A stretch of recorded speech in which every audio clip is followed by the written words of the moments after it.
இந்தா எனக்கு சோறு போடுறதுக்காக ஒரு 10, என் கழுத்துல தாலி கட்டின பாவத்துக்காக ஒரு 10, உங்க ஆத்தாளுக்கு உனக்கு தண்ட சோத்துக்கு ஒரு 10. அப்புறம் டபார், இனிமே இந்த அதிகாரம் பண்ற வேலையெல்லாம் என்கிட்ட வேண்டாம். இப்ப நானும் வேலைக்கு போறேன். நான் ஒரு நாளைக்கு ஊட்ட பெருக்கனா நீ ஒரு நாளைக்கு ஊட்ட பெருக்கு. நான் ஒரு நாளைக்கு சமையல் பண்ணனா நீ ஒரு நாளைக்கு சமையல் பண்ணு. நான் ஒரு நாளைக்கு துணி துவைச்சனா நீ ஒரு நாளைக்கு துணி துவைக்கணும். அப்புறம் முக்கியமான ஒரு விஷயம், என் விருப்பம் இல்லாம என்ன நீ தொடவே கூடாது. என்னடா இவன் இப்படி பேசிட்டு போறான்? கொஞ்சம் கூட ரோஷம் இல்ல? நீ சொல்லிதான் தெரியுமா சகல? இதுக்கு மேலையும் பொறுமையா இருந்தோம்னா இந்த மீச வச்சதுக்கே அர்த்தம் இல்லாம போயிடும். பொழந்துற யோ, அவளை அடிக்கும் போது யாரும் தடுத்தீங்க கொலவனுதான். எவன் உசுருக்கு விட்டுறாமலாமா சொல்லிவிட்டேன். என்ன தந்தாலும் ஆமா.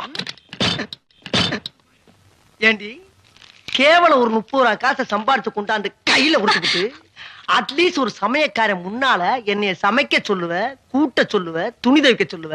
என்ன தெரியுமா மெட்ராஸ்